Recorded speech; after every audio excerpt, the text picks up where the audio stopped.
Pasteur Michel est appelé de Dieu en tant qu'évangéliste. Il est connu aussi comme un prophète.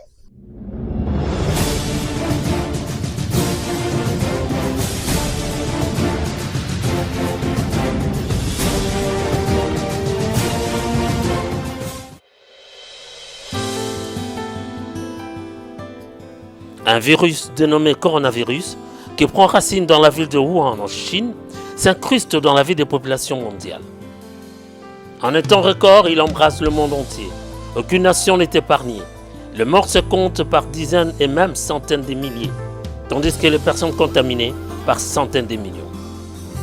C'est alors que, sur instruction du Saint-Esprit, Michel Baboué arpentera la montagne escarpée de la colline de prière pour s'adresser aux nations de la part de Dieu.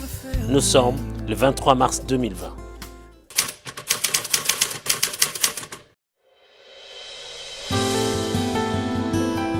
Ce que Dieu attend, c'est qu'il y ait un plan de riposte spirituelle et que cela soit mené et conduit par les gouvernants au niveau de chaque territoire, au niveau de chaque province, au sommet même de l'État.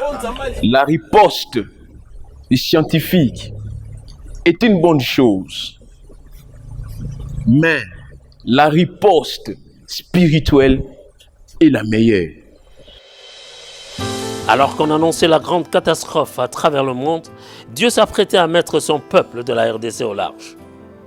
Au milieu de ces scènes macabres et de cette hécatombe délirant, la RDC allait bénéficier de la grâce divine.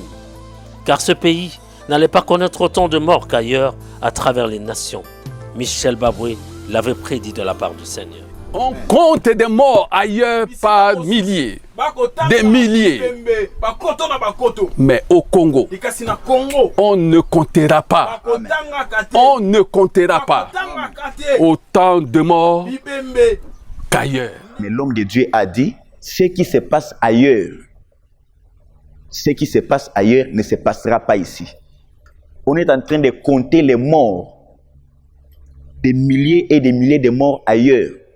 Ce qui se passe dans ces nations-là ne se passera pas ici. On a vu ça. Aujourd'hui encore, comme messager, nous parlons le confinement. S'il n'obéit pas aux attentes, aux plans de Dieu, ne vous étonnez pas, bien-aimés. Si nous allons de confinement en déconfinement et de déconfinement en confinement, ne vous étonnez pas. Il avait dit, si on ne prend pas garde à mettre en place une riposte spirituelle à grande échelle, on ira de confinement en déconfinement, reconfinement en déconfinement. Nous avons vécu ça aujourd'hui.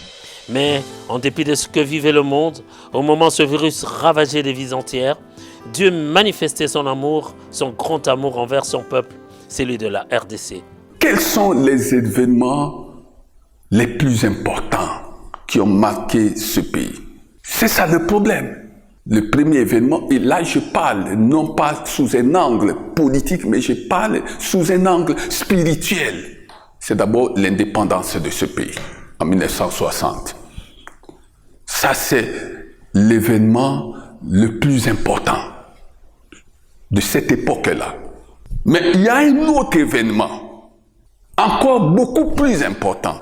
C'est qu'un jour, dans ce pays, le premier citoyen de ce pays a dédié ce pays d'une manière publique à Dieu.